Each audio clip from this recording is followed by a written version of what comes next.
नमस्कार दोस्तों, स्वागत है आप सभी का हिंदी स्टडी में। दोस्तों आज हम जीआईसी प्रवक्ता का 2012 का एग्जाम पेपर सोल्व करेंगे, जो 2012 में मतलब फॉर्म भरे गए थे। पेपर शायद 13-14 में हुआ था ये, ठीक है। क्योंकि उस टाइम जब पेपर होता था, अब पैटर्न चेंज हुआ है इस बार 2021 से, तो इस पैटर्न के चेंज होने पर अब जो इसमें क्वेश्चन है, पहले जीके 150 नंबर का पेपर आता था, जिसमें से कि 30 क्वेश्चन आते थे जीके के और 120 क्वेश्चन आते थे सब्जेक्ट के।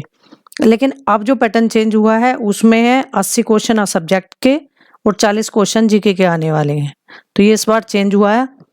लेकिन अगर आपका सब्जेक्ट कोई भी हो, हिंदी हो या इसके अलावा कोई भी हो, लेकिन मैं हिंदी के बारे में बताऊंगी कि अगर आप हिंदी से तैयारी कर रहे हैं, हिंदी के हैं, अपने सब्जेक्ट की कमांड ढीली नहीं करना। मतलब ये नहीं कि जीके के पढ़ने के चक्कर में अपना सब्जेक्ट की मतलब थोड़ा कम ध्यान दो, क्योंकि अगर तुमने इधर से थोड़ा सा भी कम करा तो जो आने वाले चांस हैं आपके, क्योंकि ये नहीं कि जीआईसी का ही है, प्रवक्ता जो पीजीटी के हैं वो भी तो पीजीटी वाले जो देंगे आप एग्जाम, तो वो तो उसमें तो हिंदी आती है, तो वहां से आपका नुकसान हो जाएगा। आप टीजीटी का देंगे तब भी अगर इसमें किसी वजह से नहीं होता तो कम से कम पीजीटी में तो हो जाएगा।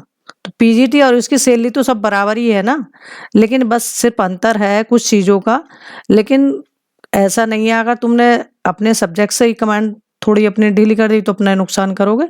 इसलिए जीके को पढ़ो, लेकिन उतना पढ़ो जितना कि तुम्हारा मतलब हिंदी को नहीं छोड़ना। कहने का मतलब मेरा यही है कि अपना हिंदी सब्जेक्ट मत छोड़ना जो तुम तैयारी कर रहे हो। उससे अपना ग्रामर में डेली कम से कम 5-6 घंटे कम से कम तैयारी करो। उससे जो भी है अपना जैसे सिलेबस अपना निकलवा लेना। अब सिलेबस ऐसा नहीं कि मोबाइल में रखना, उससे निकलवा लेना प्रिंट। सिलेबस हमारे पास होता ना तो उसे हम बार बार देखेंगे और उसमें एक एक पॉइंट, वैसे सिलेबस की कोशिश मैं भी करूंगी एक्सप्लेन करके आपको बताऊं, कुछ चीजें उसमें दे रखी हैं तो उसे एक एक पॉइंट करके मतलब देखना है कि कहाँ भक्ति काल रीति काल इसमें क्या क्या मांगा और कितना हम तैयार कर चुके हैं, कितना रह चुका है। वही व्याकरण का, वही संस्कृत का अपना जैसे पूरा सिलेबस दे रखा उसे अच्छे से जरूर देखना, ठीक है। और जैसे जैसे मतलब पूरा तैयार होता जाए उसके बाद अपना ऑब्जेक्टिव क्वेश्चन है ये है। और जीके के में तो देखो अनलिमिट है, कितना भी तुम करो तब भी अनलिमिट है। स्टार्ट करते हैं। और आप मेरे चैनल पर पहली बार आए तो चैनल को सब्सक्राइब कर लेना, बेल आइकन को क्लिक कर लेना, जिससे आने वाली वीडियो का नोटिफिकेशन आपको मिल सके।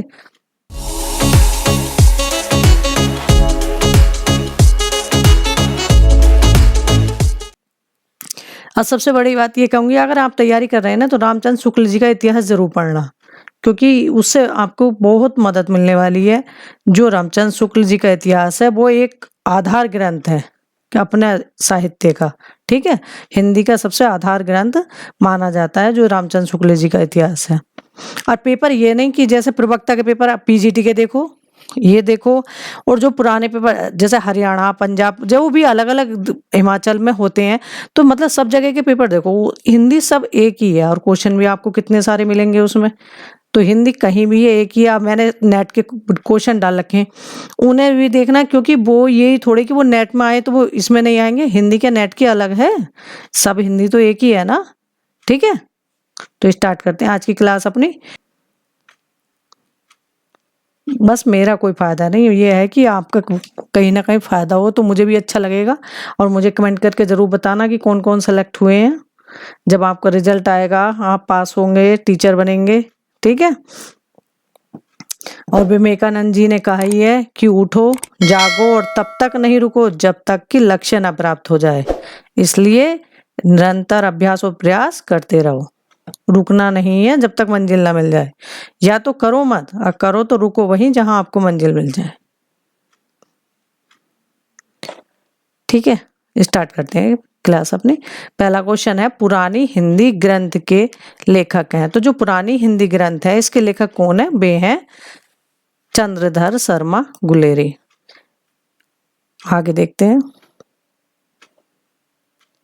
हिंदी साहित्य के इतिहास के 700 से 1400 ईस्वी के कालखंड को ग्रेयर्सन ने क्या नाम दिया है?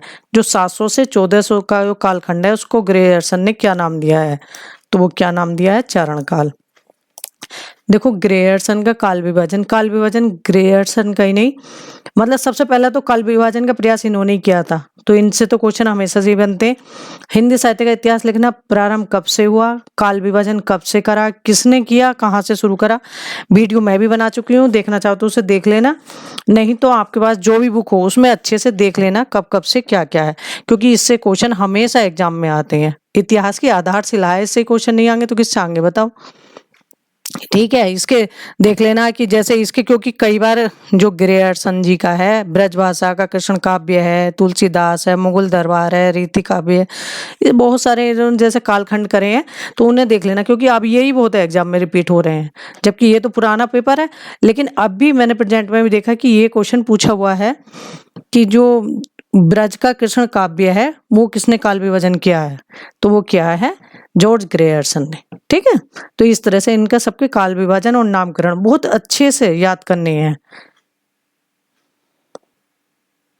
आगे देखते हैं, निम्नलिखित में से कौन 84 सिद्धों में नहीं है, तो हमें बताना है कि 84 सिद्धों में इनमें से कौन से नहीं है, तो वो नहीं है सारंगधर। सिद्धों की सबसे बड़ी पहचान क्या थी कि वो इनके नाम के आगे पा लगा हुआ होता था, और एग्जाम में पूछा क्वेश्चन है कि पा किनके आगे मिलता था, नाम के आगे लगा हुआ, तो ये 84 सिद्धों में मिलता था। सिद्धों की संख्या कितनी थी, 84, और नाथों की संख्या कितनी थी, 9 थी। और जो नाथ थे गोरखनाथ और मच्छिंद्र नाथ, वो भी सिद्धों की परंपरा में ही गिने जाते हैं, और फिर नाथों में भी गिने जाते हैं, क्योंकि ये क्वेश्चन पूछा जाता है कि कौन से हैं जो सिद्ध और नाथ दोनों परंपरा में आते हैं, तो वो मच्छिंद्र नाथ और गोरखनाथ। रामचंद्र शुक्ल जी के इतिहास में दे रखा है कि मच्छिंद्र नाथ एक बार एक नारी के चक्कर में फंस गए थे, उन्हें बचाया था गोरखनाथ जी ने, तब से उन्होंने नाथ संप्रदाय की स्थापना की, और फिर उन्होंने अपना संप्रदाय बनाया था। ठीक है, द्वैतवाद किस आचार्य द्वारा प्रवर्तित संप्रदाय है, तो द्वैतवाद जो है ये किस आचार्य द्वारा प्रवर्तित संप्रदाय है, तो ये है माधवाचार्य द्वारा। संप्रदाय सभी देख लेना, संप्रदाय से एक क्वेश्चन हमेशा आता है, कुछ भी पूछ ले, दूसरे से पूछ ले, कुछ एक्सप्लेन करके इसमें दे रखे हैं, लेकिन कुछ क्वेश्चन इनमें भी गलत होते हैं। ठीक है, ध्यान से देखना। भाषा बहुत परिष्कृत और परिमार्जित न होने पर भी कबीर की उक्तियों में कहीं कहीं विलक्षण प्रभाव और चमत्कार हैं, प्रतिभा उनमें प्रकट थी, इसमें संदेह नहीं। पंक्तियों के लेखक, इन पंक्तियों के लेखक कौन है, तो वो कौन है, रामचंद्र शुक्ल है। रामचंद्र शुक्ल जी के बिना तो पेपर बन ही नहीं सकता, पेपर में कम से कम 2-3 कम से कम क्वेश्चन रामचंद्र शुक्ल से आते ही आते हैं। लोकनायक वही हो सकता है जो समन्वय करने का अपार धैर्य लेकर आया हो, उनका सारा काव्य समन्वय का विराट चेष्टा है। तुलसीदास के संबंध में ये कथन किसका है, तो ये कथन किसका है, ये है हजारी प्रसाद द्विवेदी जी का। ठीक है, आगे देखते हैं। हिंदी का भक्ति काल बाहरी आक्रमण की प्रतिक्रिया है, जो हिंदी का भक्ति काल है तो वो बाहरी आक्रमण की प्रतिक्रिया है, ये कथन निम्नलिखित में से किस विद्वान ने कहा, तो ये किसने कहा, ये रामचंद्र शुक्ल जी ने कहा है। लेकिन इनकी बात कई क्या मतलब बात को नेगलेक्ट करते हुए हजारी प्रसाद द्विवेदी जी ने कहा कि अगर भक्ति काल ना, अगर आक्रमण ना भी आया हुआ होता भक्ति काल में, तो तब भी ना भक्ति काल 16 आने मतलब 12 आने ऐसे ही होता। ठीक है, तो इन्होंने कहा कि ऐसा नहीं है कि भक्ति काल जो है ये मतलब स्वाभाविक ही अपना विकास हुआ है भक्ति काल का, ऐसा नहीं है कि आक्रमण के कारण हुआ है। कवित्त रत्नाकर किस भाषा की में रचित है, तो कवित्त रत्नाकर किस भाषा में रचित है, पहले तो ये देखना है, ये है ब्रज भाषा में रचित है। किसकी रचना है, सेनापति की रचना है। निम्नलिखित में कौन सा कवि रीतिबद्ध परंपरा में है, तो रीतिबद्ध परंपरा क्वेश्चन को हमेशा अच्छे से पढ़ना है, कौन है कौन नहीं है लास्ट में उसके नीचे अंडरलाइन करना है, कौन नहीं है कौन है रीतिबद्ध परंपरा में, हमें ये देखना है। तो कौन है, तो वो है मतीराम। ठीक है, जो बिहारी जी हैं वो है रीति सिद्ध कवि हैं, घनानंद और वो ये आलम, ये है रीति मुक्त। अब रीति मुक्त कौन, अब रीति काल में 3 प्रकार के कवि मिलते हैं, रीतिबद्ध, रीति मुक्त, ठीक है, और रीतिबद्ध, रीति मुक्त और रीति सिद्ध। ठीक है, तो रीति सिद्ध में जैसे बिहारी, घनानंद बिहारी हैं और रसनिधि हैं, और रीति मुक्त में ऐसे ही घनानंद, बोधा, आलम, ठाकुर, द्विजदेव। ठीक है, रीति मुक्त में आ गए। रीतिबद्ध में केशव, मतीराम, भूषण, ये सब रीतिबद्ध में। रीतिबद्ध वाले वो कवि आते हैं जो अपने जो संस्कृत के ग्रंथों को आधार बनाकर उन्होंने मतलब रचनाएं की हैं। और रीति मुक्त वो हैं जिन्होंने हृदय पक्ष की मतलब उनके जो रचनाएं हैं उसमें हृदय पक्ष प्रधान मिलता है, किसी हर बंधन से मुक्त रचनाएं। आगे देखते हैं। खड़ी बोली हिंदी का आधुनिक कालीन प्रथम महाकाव्य है। तो खड़ी बोली हिंदी का आधुनिक कालीन प्रथम महाकाव्य है, तो वो कौन सा है? प्रिय प्रवास है। और प्रिय प्रवास किसकी रचना है? ये अयोध्या सिंह हरिऔध जी की रचना है। इसमें कितने सर्ग है? इसमें 17 सर्ग हैं। ठीक है, ये सब क्वेश्चन पूछे हुए हैं। विख्यात जीवन व्रत हमारा, लोकहित एकांत था, आत्मा अमर है, देह नश्वर है, यह अटल सिद्धांत था। ये पंक्तियां किसकी हैं, मतलब किस रचना से ली गई पंक्तियां हैं? तो ये भारत भारती से ली गई पंक्तियां हैं। और भारत भारती किसकी रचना है? मैथिली शरण गुप्त की। अच्छा, एक बात आपके लिए और बता दूं, जो प्रमुख लेखक हैं आपके, जैसे शुरू से लेते हैं, बिहारी जी से क्वेश्चन हमेशा पूछा जाता है। विद्यापति हैं, अमीर खुसरो हैं, बिहारी जी हैं, रामचंद्र शुक्ल हैं, महावीर प्रसाद द्विवेदी हैं, प्रेमचंद हैं और जयशंकर प्रसाद हैं। छायावाद के चारों लेखक मान लो जो आधार स्तंभ है, मतलब ये जो मुख्य मुख्य हैं। और इनके साथ में ही प्लस आपके जो लेखक हैं जिन्हें मतलब कोई भी पुरस्कार मिला, उनकी सारी रचनाएं वो देखनी है, क्योंकि ये पुरस्कार तो जब भी मिला उन रचना को क्योंकि वो महत्वपूर्ण है, तो वो भी एग्जाम में पूछी जाती हैं। उपनाम लेखकों के, ठीक है, कुछ चीजें हैं जो ये बार बार रिपीट होती हैं, इन्हें ध्यान से देखोगे तो बहुत क्वेश्चन तुम्हें इसमें से मिलेंगे। छायावाद और उत्तर छायावाद के बीच कुछ वैसा ही संबंध दिखता है। छायावाद और उत्तर छायावाद के बीच कुछ वैसा ही संबंध दिखता है जैसा मध्यकाल में भक्ति काव्य और रीति काव्य के बीच था। ये पंक्तियों के लेखक कौन है? तो इन पंक्तियों के लेखक है रामस्वरूप चतुर्वेदी।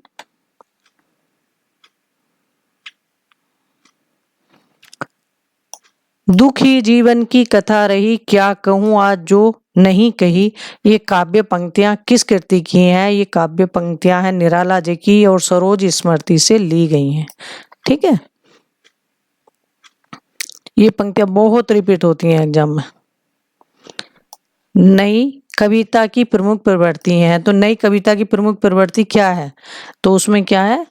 बौद्धिकता की प्रधानता है, यथार्थता दिखाया गया है नई कविता में, मतलब जैसा है वास्तविकता वही सब कुछ दिखाया गया है। कुंठा, निराशा, संदेह की अभिव्यक्ति, वो सब चीज इसमें मिलती। तो इसमें आंसर उपर्युक्त सभी।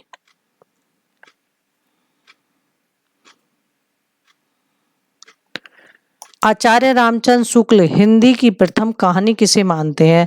देखो ये आ गया, जैसे हिंदी की प्रथम कहानी कौन सी है, हिंदी के प्रथम उपन्यास कौन से हैं, हिंदी की प्रथम मतलब किसे क्या माना, प्रथम जो भी है हिंदी में सर्वप्रथम, इनसे क्वेश्चन आता है, तो इसलिए इन्हें भी सबको देख लेना अच्छे से। तो ये कौन है? इंदुमती किशोरीलाल गोस्वामी जी की रचना है। और हिंदी कहानी का जो विकास शुरू हुआ था वो हुआ था द्विवेदी युग से, 1900 से। समानांतर कहानी के प्रवर्तक है, समानांतर कहानी के प्रवर्तक कौन है? तो ये है कमलेश्वर।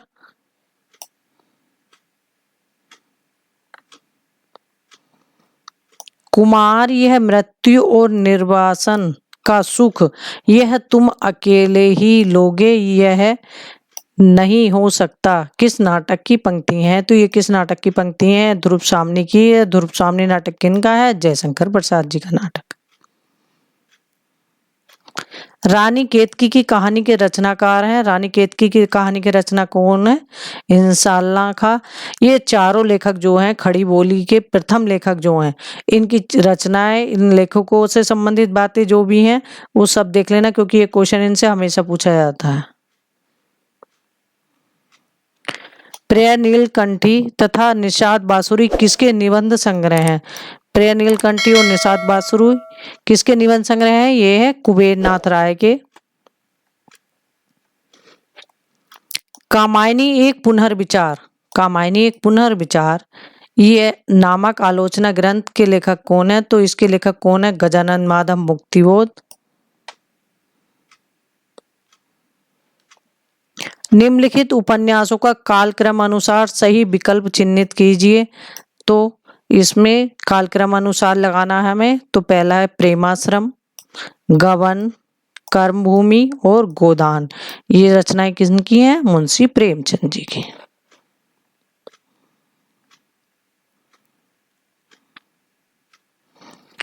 आवारा मसीहा किस उपन्यासकार की जीवनी से संबंधित है? तो आवारा मसीहा किस उपन्यासकार की जीवनी से संबंधित है? वो शरद चंद्र की जीवनी से संबंधित है।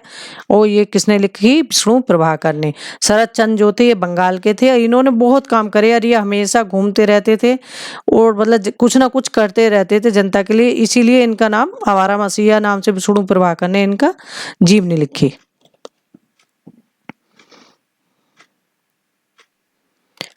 किस रचनाकार ने पौराणिक आख्यानों को अपने उपन्यासों में सर्वथा नए और विश्वसनीय रूप में प्रस्तुत किया है? तो वो किन्होंने किया है? वो है नरेंद्र कोहली। जायसी नामक समीक्षा कृति के लेखक हैं। तो जायसी नामक समीक्षा कृति किसने लिखी है? ये विजयदेव नारायण शाही ने लिखी है।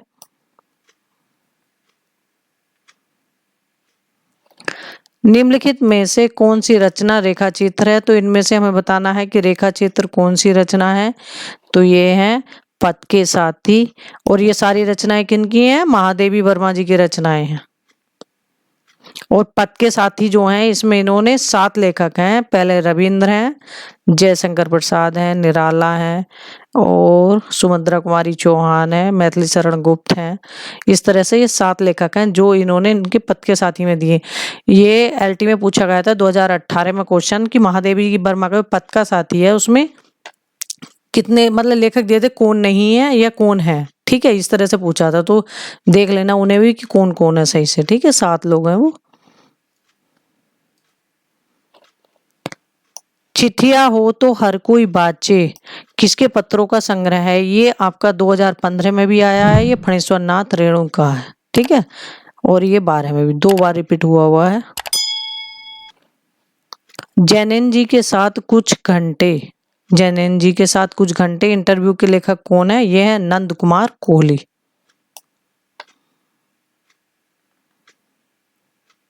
बंगाल का अकाल रिपोर्टाज के लेखक हैं। तो बंगाल का अकाल रिपोर्टाज किसका है? रांगे राघव का है। एक बूंद सहसा उछली यात्रा वृत्तांत के लेखक हैं। तो जो एक बूंद सहसा उछली यात्रा वृत्तांत है वो किनका है? ये सच्चिदानंद, हीरानंद, वात्स्यायन, अज्ञे।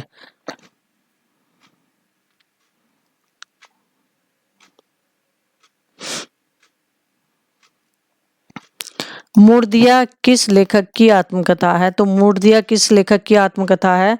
तो वो तुलसीराम की आत्मकथा है। ये दलित आत्मकथा है। मूर्तिया जो है दलित आत्मकथा है तुलसीराम की। ठीक है, सूरजपाल की है तिरस्कृत, ये भी पूछी गई है इसमें। और ओम प्रकाश वाल्मीकि है जूठन। ठीक है, ये भी पूछी गई है एग्जाम में। कुछ आप बीती कुछ जग बीती संस्मरण के लेखक हैं। तो कुछ आप बीती कुछ जग बीती संस्मरण किनका है? ये भारतेंदु हरिचंद जी का है। नागरी प्रचारणी सभा के संस्थापकों में कौन नहीं थे? नागरी प्रचारणी सभा और सरस्वती पत्रिका दोनों ही महत्वपूर्ण है। महत्वपूर्ण तो पथ पत्रिका ऐसा भी है, लेकिन ये मोस्ट इम्पोर्टेंट हैं जो कि इनसे क्वेश्चन पूछे जाते हैं। सबसे पहली है और हिंदी के विकास में बहुत महत्वपूर्ण भूमिका निभाई हुई है इन्होंने। तो क्वेश्चन हमेशा पूछे आते हैं इनसे। तो जो थे 3 उनको देख लेना। ये क्वेश्चन बार बार रिपीट होता है एग्जाम में, कोई सा भी हो।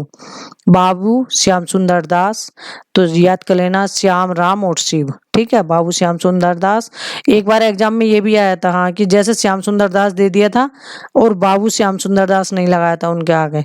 तो 2 दे रखे थे, श्याम सुंदर दास और बाबू श्याम सुंदर दास। तो इसमें जो है बाबू श्याम सुंदर दास का ध्यान भी करना। पंडित राम नारायण मिश्र और ठाकुर शिव कुमार सिंह, ये 3 थे और रामचंद्र वर्मा नहीं थे। ठीक है, और इसकी स्थापना कब हुई थी? 1893 में हुई थी। ठीक है, हिंदी प्रदीप के संपादक थे, तो हिंदी प्रदीप के संपादक कौन थे? बालकृष्ण भट्ट थे।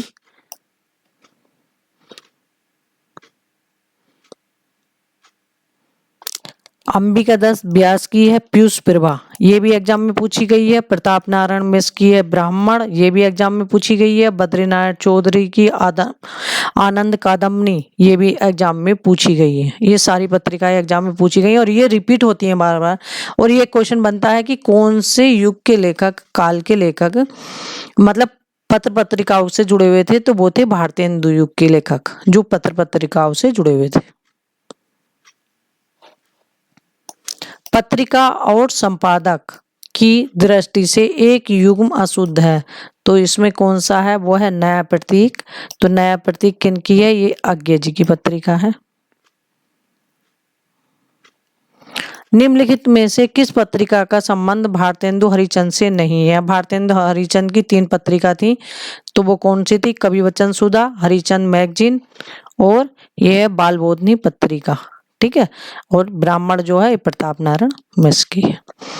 हरिचंद मैगजीन जो पहले थी वो हरिचंद चंद्रिका के नाम से थी, क्योंकि एग्जाम में पूछा हुआ क्वेश्चन है। तो ये पहले किस नाम से थी? हरिचंद चंद्रिका के नाम से। ठीक है, फिर बाद में हरिचंद मैगजीन के नाम से छपी थी। निम्नलिखित में से किसने किसी पत्रिका का संपादन नहीं किया? तो इनमें से बताना है कि किसने पत्रिका का संपादन नहीं किया है। भीष्म सायनी ने। सरस्वती पत्रिका का प्रकाशन वर्ष है, तो इसका प्रकाशन वर्ष क्या है? 1900 है सरस्वती पत्रिका का। और इसके पहले जो संपादक थे वे थे श्याम सुंदर दास। बाद में 1903 से 1920 तक महावीर प्रसाद द्विवेदी रहे, उसके बाद देवीदत्त शुक्ल रहे। ठीक है, हिंदी नवजीवन साहित्यिक का प्रकाशन कहाँ से आरंभ हुआ? तो ये अहमदाबाद से आरंभ हुआ। सम्मेलन पत्रिका का प्रकाशन कहाँ से होता है? तो सम्मेलन पत्रिका का प्रकाशन होता है इलाहाबाद से। ब्राह्मण पत्रिका के संपादक थे, तो ब्राह्मण पत्रिका के संपादक कौन थे? प्रताप नारायण मिश्र। ये भारतेंदु युग के ही है प्रताप नारायण मिश्र भी। दैनिक हिंदुस्तान, अरे हाँ, एक क्वेश्चन और पूछा जाता है कि इनमें से कौन भारतेंदु युग के कवि नहीं है, इनमें से कौन द्विवेदी युग के कवि नहीं है, इनमें से कौन प्रगतिवाद के कवि नहीं है, प्रयोगवाद के कवि नहीं। ये भी एक लाइन बना के ट्रिक से याद कर लेना, कौन कौन से भारतेंदु युग में आते हैं, कौन द्विवेदी युग में आते हैं, कौन मतलब छायावाद युग में आते हैं, इस तरह से। ठीक है, तो इसका ऑप्शन सी सही होगा, प्रतापगढ़। निम्नलिखित में से एक तथ्य गलत है, वह है, तो एक तथ्य गलत है, हमें बताना वह कौन सा है। दिनमान के प्रथम संपादक रघुवीर साय थे। ठीक है, तो दिनमान के जो प्रथम संपादक वे कौन थे? अज्ञे थे, रघुवीर साय नहीं थे।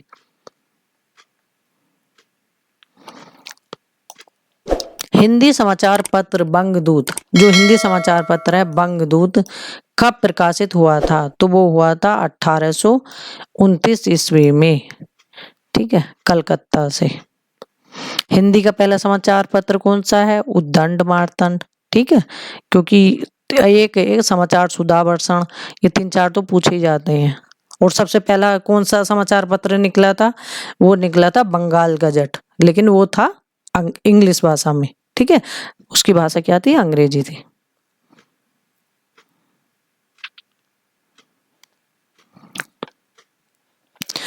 इसमें एक क्वेश्चन और पूछते हैं, इसमें दे रखा देखो, इसके संपादक कौन थे? इसके संपादक थे राजा राम मोहन राय। और ये समाचार पत्र कितनी भाषाओं में छपा है? ये क्वेश्चन पूछा हुआ है। तो इसमें 4 भाषाएं थी, बंगला, हिंदी, उर्दू और अंग्रेजी, 4 भाषाओं में छपता था ये पत्र। ठीक है, बंगदूत राजा राम मोहन राय का। साहित्य भारती पत्रिका कहाँ से प्रकाशित होती है? तो साहित्य भारती पत्रिका है, प्रकाशित होती है लखनऊ से। दिल्ली की कालजयी पत्रिका हंस के संपादक का नाम है। दिल्ली की कालजयी पत्रिका हंस, जिसके संस्थापक कौन है, तो वो है प्रेमचंद। हंस के संस्थापक कौन है, प्रेमचंद। हिंदी भाषा की मासिक प्रमुख पत्रिका बागार्थ कहाँ से प्रकाशित होती थी, तो बागार्थ पत्रिका कहाँ से प्रकाशित होती थी, ये कलकत्ता से प्रकाशित होती थी। आगे देखते हैं। 10 रूपक के लेखक हैं, तो ये किसकी रचना है, 10 रूपकम, ये धनंजय की रचना है। इसमें लगा दिया देखो कंफ्यूज करने के लिए, 10 रूपकम, 10 रूपक है धनंजय की रचना, इसमें माँ भी लगा दिया कि जिससे कंफ्यूज हो जाए। संस्कृत की कुछ रचनाएं हैं, आपको बस ये कुछ हैं जो कि लेखक हैं, रचनाएं हैं, 2-3 वीडियो में डालूंगी, उससे कंप्लीट आपका हो जाएगा। ये जहां तक है जो लेखक है उनकी रचनाएं हैं, ठीक है। चंद्रलोक के रचनाकार हैं, तो चंद्रलोक के रचनाकार कौन है, जयदेव हैं। चंद्रलोक जयदेव की रचना है। काव्य शोभाकरान धर्मान अलंकारान प्रयच्छते, अलंकार की यह परिभाषा किसने दी है, दंडी ने दी है।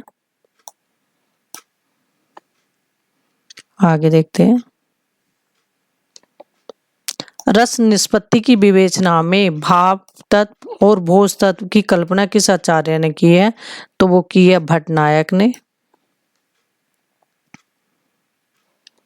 तद्दोषो शब्दार्थो सगुणा अलंकृति पुनः क्वापि किसका काव्य लक्षण है, तो ये किसका काव्य लक्षण है, काव्य लक्षण ये किसने बताए, ये मम्मट के हैं।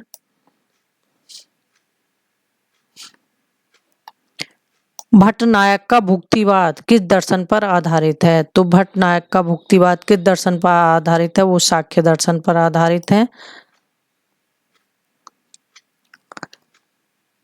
देखो ये है भट्टलोलट का उत्पत्तिवाद। भट्टलोलट जो है इनका क्या है, साधारणीकरण भी इनसे संबंधित है भट्टलोलट से, और इनका सिद्धांत है उत्पत्तिवाद, और दर्शन दार्शनिक मत क्या है, वो है मीमांसा दर्शन। तो इन्हें 1-2 बार देखोगे तो याद हो जाएगा इस तरह से। श्री शंकु का अनुमतिवाद न्याय दर्शन, भट्टनायक का भुक्तिवाद सांख्य दर्शन, अभिनव गुप्त अभिव्यक्तिवाद शैव दर्शन। क्रम से याद करना, तीनों को लाइन से तो आसानी से याद हो जाएगा। रसोबे साहा को अपनी परिचर्चा में किस आचार्य ने सम्मिलित किया है, तो वो आचार्य विश्वनाथ ने सम्मिलित किया है। अभिधा उत्तम काव्य मध्य लक्षणालीन अधम व्यंजना रस विरस उल्टी कहत नवीन उपर्युक्त किसकी उक्ति है, तो ये किसकी उक्ति है, ये देव की है, और ये बार बार एग्जाम में रिपीट होती हैं, कोई सा भी एग्जाम हो ये बहुत रिपीट होती हैं। रस निष्पत्ति के संबंध में चित्र तुरंग न्याय की मान्यता किस आचार्य की है, तो वो शंकु की है, ठीक है। चित्र तुरंग न्याय का मतलब ये दिया है इन्होंने कि जैसे चित्र में देखकर तुम घोड़े का चित्र लगा हुआ है, कहीं उसे देख के समझने लगते हो कि मतलब घोड़े का आकार आकृति मतलब माइंड में आ जाती है। इस तरह से कोई किरदार अगर अपना निभाता है, जैसे रामायण में राम का किरदार निभाता है कोई, तो वो मतलब उसमें राम की छवि दिखाई देने लगती है इस तरह से, ठीक है। आचार्य कुंतक ने वक्रोक्ति के कितने भेद माने हैं, तो आचार्य कुंतक ने वक्रोक्ति के कितने भेद माने हैं, वो 6 माने हैं। किस छंद में 12 और 7 की यति से कुल 19 मात्राएं होती हैं, तो वो किस छंद में होती हैं, 12 और 7 की यति से, यति मतलब रुकने से, ठीक है, बरबे में।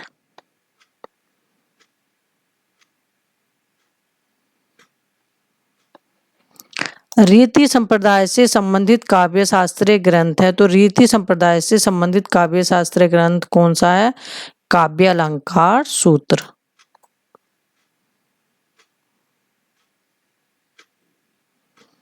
निम्नलिखित में से कौन सा वर्णिक छंद है, तो वर्णिक छंद बताना हमें इनमें से कौन सा है, उपेंद्र वज्रा।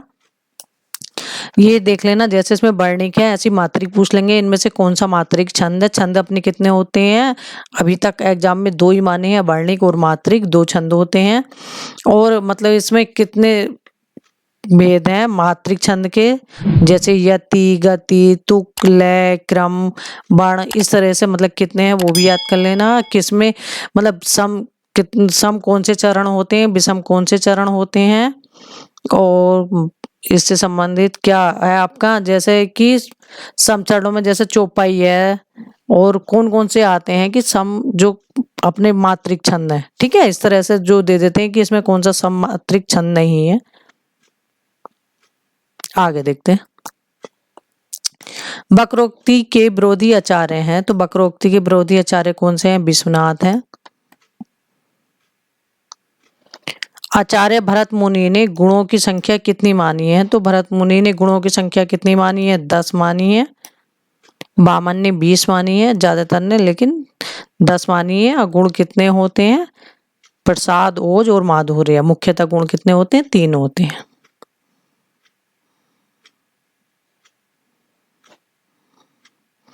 मम्मट किस संप्रदाय के आचार्य हैं, तो मम्मट किस संप्रदाय के आचार्य हैं, ध्वनि संप्रदाय के आचार्य हैं मम्मट। केशव कही न जाए का कहिए, देखत तब रचना विचित्र अति समुझे नहीं, मन ही मन रहिए।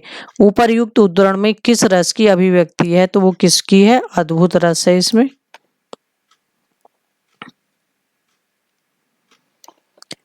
खड़ी बोली का पहला प्रयोग किसके द्वारा किया गया था, तो खड़ी बोली का सर्वप्रथम प्रयोग किसने किया था, लल्लू लाल ने किया था। ठीक है, खड़ी बोली का प्रयोग कह लो, या इसमें आ जाए खड़ी बोली शब्द का सर्वप्रथम प्रयोग किसने किया था।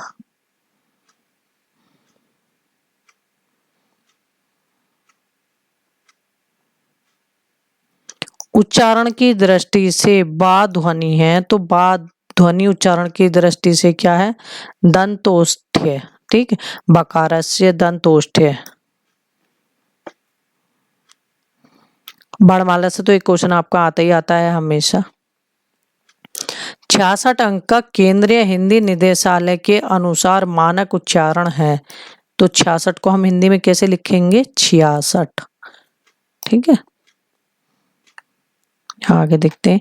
हिंदी की अग्र आवृत्ताकार समृत स्वर ध्वनि है, तो वो कौन सी है, ई।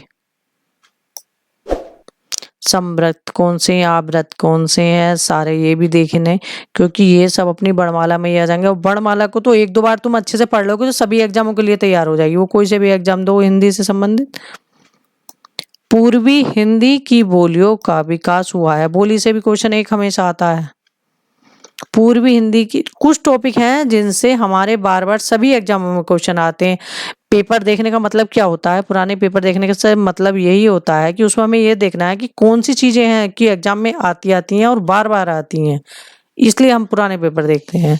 अब ये थोड़ी कि जो क्वेश्चन पहले दिए हैं कि वही क्वेश्चन आएंगे, लेकिन उससे हमें आधार जरूर मिलेगा, उसी आधार के क्वेश्चन आएंगे कि भक्ति काल से कैसे पूछा गया, बोलियों से क्वेश्चन एक आता ही है अपना कि किस किस चीज से क्वेश्चन आते हैं। ठीक है, पूर्व हिंदी की बोलियों का विकास हुआ है, तो पूर्व हिंदी की बोलियों का विकास किससे हुआ है, अर्धमागधी अपभ्रंश से। किससे, अर्धमागधी अपभ्रंश से। और पश्चिमी हिंदी का शोरसैनी अपभ्रंश से। पैसाची से लैंदा, मागधी से बिहारी। हिंदी की ओष्ठ्य व्यंजन ध्वनि है, तो हिंदी की ओष्ठ्य व्यंजन ध्वनि कौन सी है। अब इसमें तुम पहला वर्ड ले लो, जैसे कचट और तपय। ठीक है, तो इस तरह से कचट और तपय लिख लो, फिर उसी के आगे लिख लो, आगे का वर्ड लेके का ता। मैंने तो इस तरह से याद करा था, का ता मुंह दो ओ, का से कंठ, ता से तालु, माँ से मूर्धा, दा से दंत, ओ से ओष्ठ है। ठीक है, इसी तरह से कै चेट तपय, तो पहला वर्ण हो गया ये। ठीक है, स्पर्श व्यंजनों का अपना पूरा आगे कि कौन किससे बोला जाता है, तो आसानी से याद हो जाते हैं इस तरह से। निम्नलिखित में से हिंदी की कंठ्य ध्वनि है, तो हिंदी की कंठ्य ध्वनि कौन सी है, हा है। अकु विसर्जनीय नाम कंठा। ठीक है, तो आ का विसर्जनीय नाम कंठा, तो कंठ से बोली जाती है हा भी। का वर्ग। आगे देखते हैं, निम्नलिखित में से कौन सी व्यंजन ध्वनियां स्पर्श संघर्षी कहलाती हैं, तो स्पर्श संघर्षी ध्वनियां कौन सी हैं, चा छा जा झा। ऑप्शन ए सही होगा। निम्नलिखित व्यंजनों में कौन महाप्राण है? तो महाप्राण बताना इसमें से कौन है। महाप्राण कौन से होते हैं हमारे? दूसरा और चौथा महाप्राण होते हैं। ठीक है, तो कौन सा है? टा, ठा। तो ठा कौन सा हो गया? दूसरा वर्ण हो गया। स्पर्श व्यंजन। स्पर्श व्यंजन कितने होते हैं? 25 होते हैं। कामता प्रसाद गुरु ने बाह्य प्रश्न के अनुसार व्यंजनों के कितने भेद माने हैं? तो व्यंजनों के कितने भेद माने हैं? 4 माने हैं।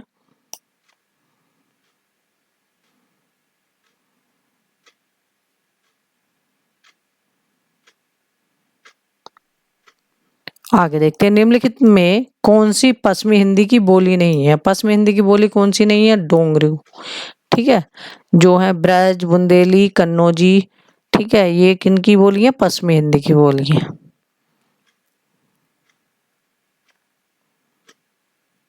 हरियाणी का जो इसमें दे रखा है ना बांगरू, देखो बांगरू के चक्कर में जैसे कंफ्यूज हो जाओ, तो ये हरियाणी जो है तो उसका ही नाम बांगरू है। ठीक है, बांगरू आ जाए या हरियाणवी, एक ही मतलब है दोनों का। ये नीचे भी दे रखा है इसमें देख।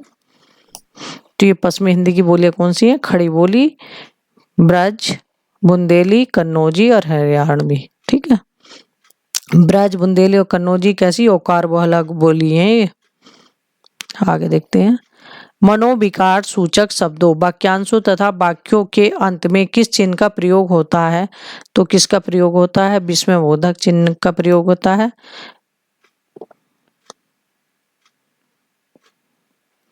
शुद्ध वर्तनी वाले शब्द का चयन कीजिए। तो शुद्ध वर्तनी वाला शब्द है प्राग ऐतिहासिक।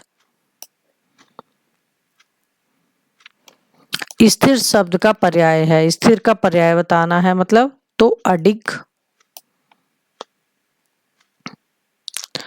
निम्नलिखित में शुद्ध वाक्य है, तो शुद्ध वाक्य बताना है। तो वो शुद्ध वाक्य कौन सा है? केरल हिंदी भाषी प्रांत है।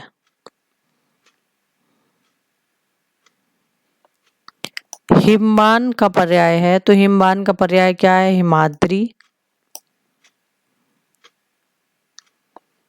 अनेकार्थी शब्द नाक का निम्नलिखित में से एक अर्थ है। तो नाक का एक अर्थ क्या है? हाथी।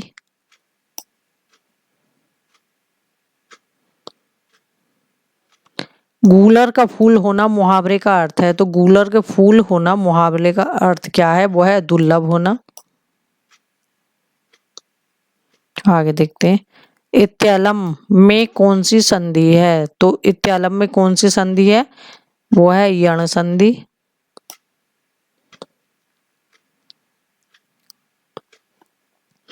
निम्नलिखित में से कृदंत अव्यय का एक प्रकार नहीं है। तो कृदंत अव्यय का एक प्रकार नहीं है, वो कौन सा है? भूतकालिक कृदंत। ठीक है, जो है इसमें भी दे रखे हैं, देखो इन्हें देख लेना। वो है क्रियार्थक संज्ञा, कृतवाचक संज्ञा, वर्तमान कालिक कृदंत और भूतकालिक कृदंत। निम्नलिखित में से ईकारांत संज्ञा स्त्रीलिंग नहीं है। ईकारांत का मतलब क्या होता है? ईकारांत का मतलब होता है जिसके अंत में ई की मात्रा हो। उकारांत जिसके अंत में, जिसका अंत उस की मात्रा से हो। आकारांत जिसका अंत आ से हो। ठीक है, इस तरह से ईकारांत उकारांत। इसमें कौन सा है? डी। तो इसमें कौन सा नहीं है? स्त्रीलिंग ईकारांत स्त्रीलिंग कौन सा नहीं है? वो है पहिया। ये कौन सा है? आकारांत। ठीक है, और ये ईकारांत है, ये भी ईकारांत है, ये भी ईकारांत है, क्योंकि ई की मात्रा से इसका एंड हो रहा है शब्द का। आगे देखते हैं, सीता की खोज के लिए हनुमान को आघात सागर को पार करने के लिए पुल से नहीं आकाश मार्ग से जाना पड़ा था।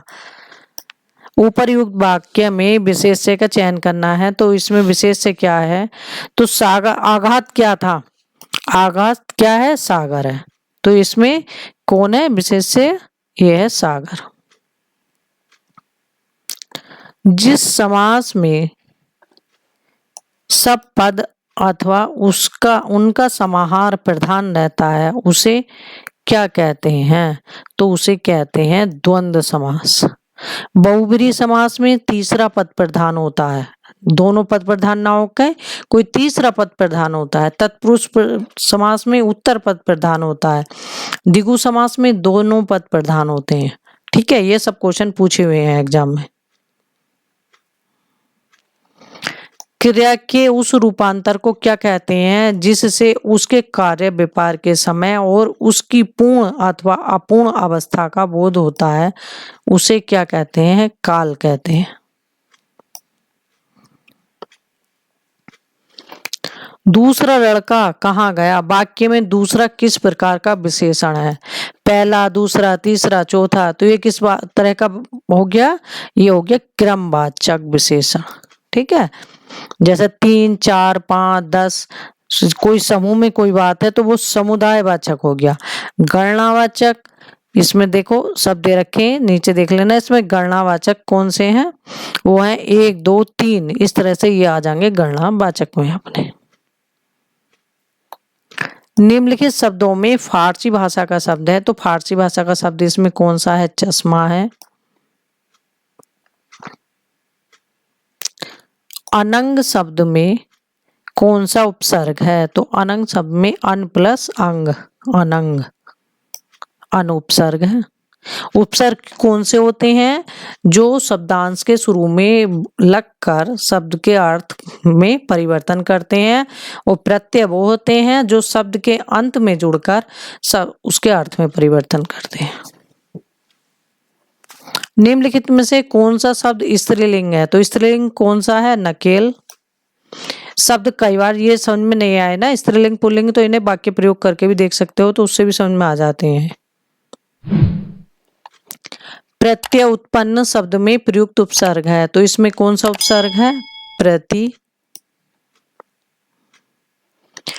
कर्म कारक की विभक्ति है, तो कर्म कारक की विभक्ति कौन है? को। कर्ता ने कर्म को करण से संप्रदान के लिए अपादान से अलग। ठीक है, इस तरह से ट्रिक बनाकर अधिकरण में पर ऊपर सब याद कर लेना ये, क्योंकि इनसे क्वेश्चन पूछ लेते हैं वो विभक्ति कितनी होती है सब। रीति अनुसार से संधि के बाद शब्द बनेगा, तो रीति प्लस अनुसार से शब्द कौन सा बनेगा? रीत्या अनुसार। एक बार क्वेश्चन पूछा गया था, ये आपको ये बता दूं कि रीति प्लस आवश्यक, इसमें लिखा हुआ है ना, या अति प्लस आचार ले लो, इसमें जो ये प्लस का निशान लगा हुआ है ना, इसको क्या कहते हैं? तो इस चिन्ह को कहते हैं, रीति प्लस आचार के बीच में चिन्ह लगा हुआ है, इसे क्या बोलते हैं? इसे योग चिन्ह कहते हैं। ठीक है, एग्जाम में ये पूछा गया था कि ये क्या बोलते हैं? इसे रीति प्लस आचार के बीच में चिन्ह लगा हुआ है, इसे योग चिन्ह बोलते हैं। जिस शास्त्र में शब्दों के शुद्ध रूप और प्रयोग के नियमों का निरूपण होता है, उसे क्या कहते हैं? शब्दों के शुद्ध रूप के प्रयोग के नियमों का निरूपण होता है। क्वेश्चन को हमेशा अच्छे से पढ़ना है, तो उस क्या कहते हैं? उसे व्याकरण कहलाता है, क्योंकि व्याकरण में ही तो शुद्धता सिखाते हैं। शब्द वाक्य पद। ठीक है, शब्द। आगे देखते हैं। राजशेखर के नाटक का नाम है, तो राजशेखर जो है, इनके नाटक का नाम क्या है? बाल रामायण। रघुवंशम के रचयिता हैं, तो रघुवंशम किनकी रचना है? कालिदास की रचना है। एक संस्कृत पूछी जाए और कालिदास की रचना ना पूछा जाए, ऐसा तो हो ही नहीं सकता। निम्न प्रतिमा नाटकम के रचयिता हैं, तो प्रतिमा नाटकम के रचयिता कौन है? ये भास की रचना है प्रतिमा नाटकम। संस्कृत के निम्नलिखित ग्रंथों में कौन सा ग्रंथ नाटक नहीं है? तो कौन सा ग्रंथ नाटक नहीं है? रघुवंशम। रघुवंशम क्या है? महाकाव्य है ये कालिदास जी का। मुद्रा राक्षस किसकी नाट्य कृति है? तो मुद्रा राक्षस किसकी रचना है? विशाखा दत्त की रचना है। आगे देखते हैं, कौन सी रचना कालिदास की नहीं है? तो कालिदास की कौन सी रचना नहीं है? ये बुद्ध चरित नहीं है, अश्वघोष की रचना है बुद्ध चरित। ऋतु संहार, कुमार संभवम, रघुवंशम, ये कालिदास की रचनाएं हैं। कौन सा नाटक भास का नहीं है? तो भास का नाटक कौन सा नहीं है? मुद्रा राक्षस, ये विशाखा दत्त की रचना है। आगे देखते हैं, कौन सी कृति भवभूति की नहीं है? तो भवभूति की कौन सी रचना नहीं है? कर्पूर मंजरी, ये राजशेखर की रचना है कर्पूर मंजरी। संस्कृत का महाकाव्य कुमार संभवम किसकी रचना है? तो कुमार संभवम एक कालिदास की रचना है।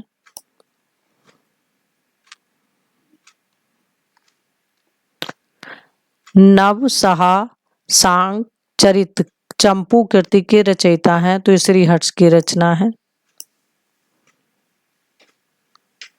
मृच्छकटिकम के रचयिता कौन है? तो मृच्छकटिकम रचना है ये शूद्रक की रचना है मृच्छकटिकम। भास की रचना है, तो भास की रचना कौन सी है? प्रतिमा नाटकम है। निम्नलिखित में से एक रचना कालिदास की नहीं है, तो इसमें हमें कालिदास की रचना बताना है कौन सी नहीं है। तो नैषधीय चरितम कालिदास की रचना नहीं है, ये हर्ष की रचना है नैषधीय चरितम। आत्मन शब्द में चतुर्थी बहुवचन का रूप है, तो वो कौन सा है? आत्मभ्यम भ्या, आत्मभ्या। इदम शब्द स्त्रीलिंग के तृतीय विभक्ति एक वचन में रूप होगा, तो वो होगा अनया।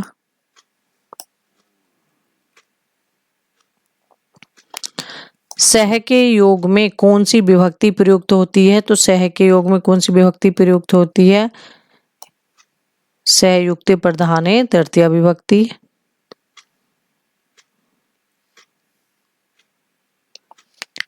चक्रपाणी में समास है, तो चक्रपाणी में समास कौन सा है? बहुव्रीहि समास है चक्रपाणी में।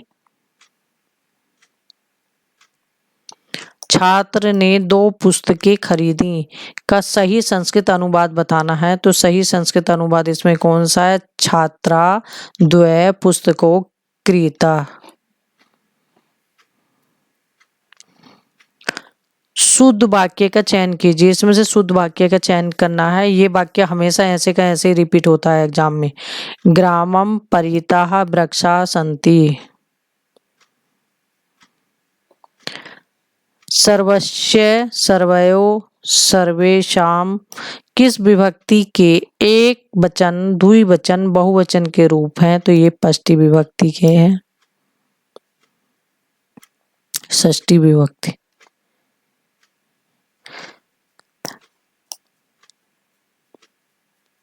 आगे देखते हैं। हरि शब्द का सप्तमी बहुवचन का रूप है, तो हरि शब्द का सप्तमी बहुवचन का रूप है वो है हरीषु। रूप तो तुम्हें जितने धातु रूप हैं शब्द रूप हैं ये सब रट्टा मानने पड़ेंगे, क्योंकि इनके बिना इसके और कोई उपाय है नहीं। हस धातु के लट लकार मध्यम पुरुष द्विवचन के रूप होंगे, तो वो होंगे ए हस्मत, है हस्तम। आगे देखते हैं। पट धातु परस्मैपदी लट लकार के उत्तम पुरुष एक वचन का रूप है वो है पठिष्यामि। आगे देखते हैं।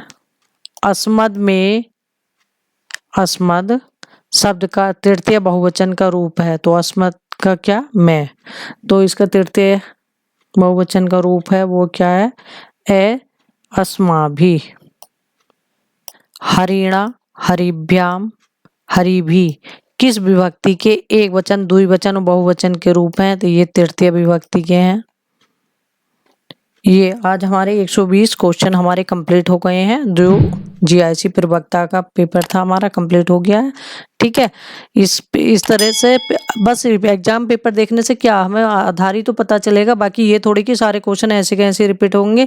ये है कि 2-4 क्वेश्चन आपके आ सकते हैं, लेकिन वो बाकी चीज़ें तो आपको ये देखना है कि किस में से क्वेश्चन आते हैं जो बार बार रिपीट होते हैं, हमें क्या क्या चीज़ें तैयार करनी है। और बार बार जितने क्वेश्चन पेपर देखो तो क्वेश्चन भी तो मिलेंगे आपको। और मैं आज जो वो सीरीज करा रही थी ना, तो वो भी मिक्सअप हैं सारे क्वेश्चन आपके, तो उसमें भी जैसे पहले आए हुए हैं सब ऐसे ही हैं, टीजीटी पीजीटी एलटी नेट, मतलब उसमें सारे क्वेश्चन मिक्सअप है और बहुत अच्छे क्वेश्चन है वो भी सीरीज वाले भी, वो भी कराऊंगी। उससे पहले पहले जैसे आपको भक्ति काल, रीतिकाल, हिंदी भाषा, संधि समाज, इस तरह से एक टॉपिक वाइज कि कौन से क्वेश्चन पूछे गए हैं, तो वो सारी चीजें उसमें कराऊंगी एक एक वीडियो डाल के। ठीक है, और कहीं भी आपको कोई परेशानी है तो प्लीज कमेंट करके मुझे बताना। ठीक है, कोई बात समझ में नहीं आती या कहीं कोई मिस्टेक है बोलने में हो जाता है, ठीक है, बस लास्ट में यही कहना चाहूंगी, जो आपके पास कुछ भी बुक है, जिससे भी आप तैयारी कर रहे हो, बार बार रिवीजन जरूर करो। कितना भी पढ़ रहे हो उसे रिवीजन जरूर करो। अब बस ये मानो कि जो 2021 में वैकेंसी आ रही है उनमें से एक सीट पक्की करनी है, चाहे किसी में भी करनी है। ठीक है, आने वाले समय में जल्दी से इतनी वैकेंसी आपको देखने के लिए नहीं मिलेंगी जितनी अब 2021 में आई है। तो ठीक है, इसलिए मेरा कोई स्वार्थ नहीं है, तुम्हें मिलेगी। तो बस सिर्फ मुझे इतना है कि कमेंट करके जरूर बताना कि हाँ, हमने भी जॉब पाई है। ठीक है, बाकी आपकी मर्जी, अभ्यास, प्रयास, मेहनत, सफलता सब कुछ आपको मिलने वाला है। मुझे तो सिर्फ क्या मिलेगा कि बस एक खुशी मिलेगी कि हाँ आपको नौकरी मिली, बस, और क्या। ठीक है, थैंक यू दोस्तों मेरी वीडियो देखने के लिए।